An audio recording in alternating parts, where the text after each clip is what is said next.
So China just entered Ukraine to help Russia protect the minerals that Trump wants so badly. Zelensky and JD Vance just had a day-long meeting about those minerals, but Zelensky gave him a flat no. And while all of that was happening, Russian forces started firing missiles at the Chernobyl nuclear plant. Also, just a couple days ago, a Russian spy was busted who was working in the Ukrainian government. So let's get into all that in today's video. First up, what the hell is CPP doing in Ukraine? This report just came out today, and it says that at least 12 private Chinese contractors are actively working with businesses in the occupied area of Donetsk and Luhansk, supplying them with equipment and other products. And it's not just about supplying them with materials to build factories. Chinese businessmen are flying into these occupied territories, setting up joint ventures and mobilizing the local labor force. Okay, now two important things here. First, as we've already covered, that Ukraine is packed with natural resources, and the problem here is that the vast majority of these resources are in eastern Ukraine, the part of Ukraine that borders with Russia. Now, according to estimates, Ukraine has around $23 trillion worth of natural resources, and that's what Trump is after. He wants a portion of those resources in exchange for all the aid the US has provided to the Ukraine during the war. We're telling Ukraine they have very valuable rare earth. We want what we put up to go in terms of a guarantee. We want a guarantee. We're handing them money hand over fist. We're giving them equipment. So we're looking to do a deal with Ukraine where they're going to secure what we're giving them with their rare earth and other things. Now, we already know how bad Russia wants these minerals. In fact, if it were up to Putin, he'd have invaded all of Ukraine to get that $23 trillion. Now, the question here is, if Russia wants those minerals so bad, and considering their economic condition, they could really use that money. So why would they choose to share it with China? This is where we need to take a deeper look.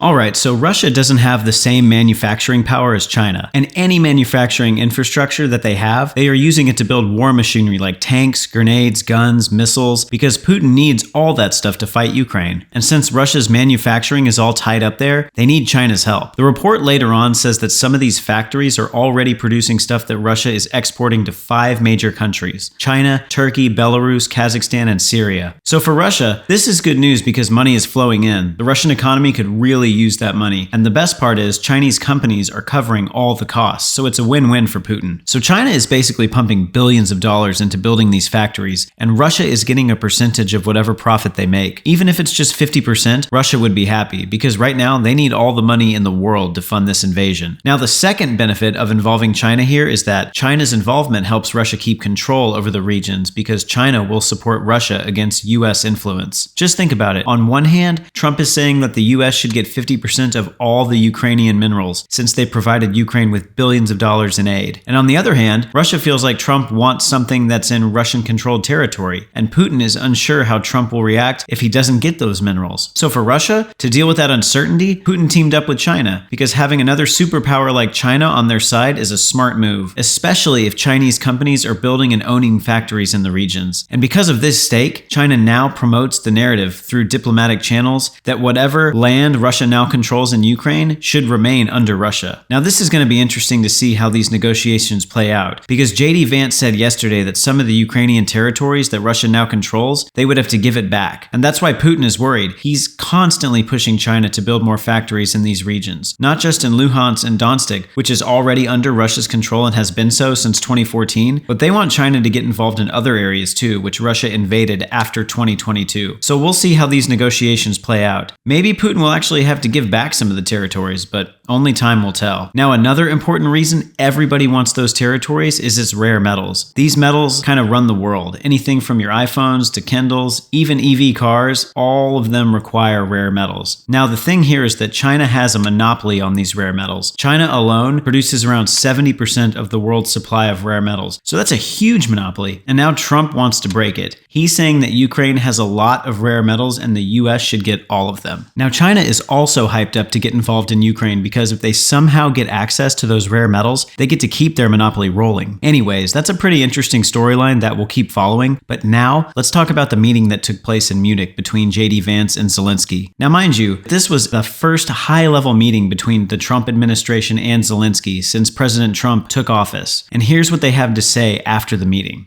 Okay. Well, good afternoon, everybody. We're, of course, happy to welcome the Ukrainian delegation led by President Zelensky. We had a number of fruitful conversations, a number of things for us to follow up and work on. And fundamentally, the goal is, as President Trump outlined it, we want the war to come to a close. We want the killing to stop, but we want to achieve a durable, lasting peace, not the kind of peace that's going to have Eastern Europe in conflict just a couple years down the road. So we had a number of good conversations about how we might accomplish that together, and certainly we'll have many more in the days, weeks, and months to come. President Zelensky. Thank you so much. Thank you very much. Very briefly, I think Vice President said everything and absolutely correct. We are very thankful for American support. President Trump, we have good conversation today.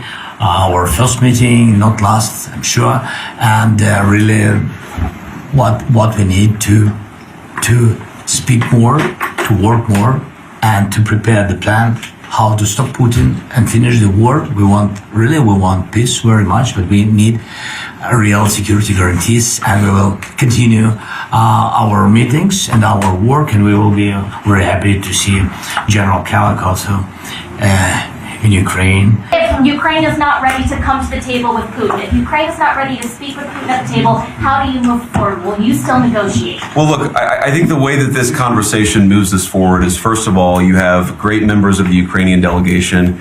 You have our incredible Secretary of State, Marco Rubio, here. We have General Kellogg. It's important for us to get together and start to have the conversations that are going to be necessary to bring this thing to a close. That's all I'm going to say for now, because I want to preserve the optionality here from the negotiators and our respective teams to bring this thing to a responsible close. Now, after this meeting, J.D. Vance did an interview with the Wall Street Journal. In this interview, he said that all the options are open for Putin. If Putin and Russia don't come to the negotiating table in good faith, then the U.S. will continue to provide aid to Ukraine to fight against Russia. On top of that, it also looks like a possibility that U.S. troops could enter Ukraine if Russia does not negotiate in good faith. Now, another important clip that came out of the Munich press conference was when President Zelensky was asked if he is willing to meet Vladimir Putin. And to everyone's surprise, Zelensky said yes. Here, watch this clip yourself. Will not meet with Russians. I don't know, they're happy or not happy with this, but I will not. It's not in my plan. I will meet with Russians, with only one Russian guy, with Putin, only after we will have common plan with Trump, Europe, and we will sit with Putin and stop the war. Now, while everyone was in Munich discussing the peace plan, Russia was busy attacking Chernobyl. Yep, you heard that right. Russia attacked Chernobyl, the nuclear power plant. They fired multiple missiles at the facility using drones. Now imagine what if this thing had gone wrong, because Chernobyl is still filled with nuclear waste. Here, take a look at this attack video.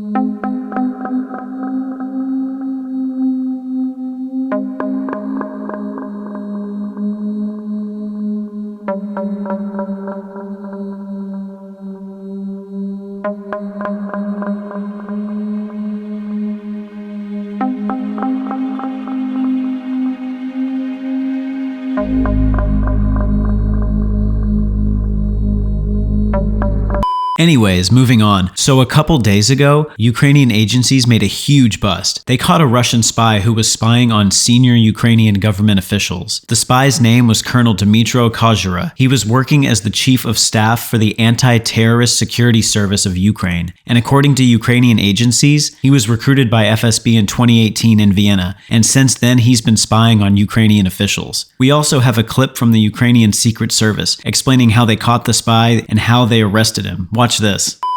Today, we executed a criminal case under Article 111, which is treason. The head of the Anti-Terrorist Center of Ukraine was detained. Since 2016, this official has headed the Anti-Terrorism Department of the Security Service of Ukraine, the so-called T-System Department of the Security Service of Ukraine. It is worth mentioning that this was an extremely complex development and subsequent implementation, truly multi-step. during which we utilized all possible overt and covert forms and methods of our activities, as well as the entire range of operational technical tools. Essentially, through encrypted software backdoors, we infiltrated his gadgets, meaning mobile devices and computers.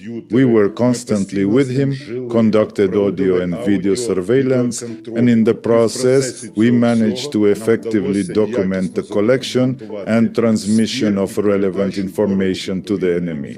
The main thing is that in the process of all this work, we managed to deliberately feed the enemy our disinformation. We conducted this for a long time as part of our counterintelligence measures and subsequently within the framework I mentioned. We managed to document 14 controlled episodes of such illegal activity. Контрольованих таких 14 епізодів протиправної діяльності. I personally was part of the operational and investigative group that handled this and led the operation to detain the individual.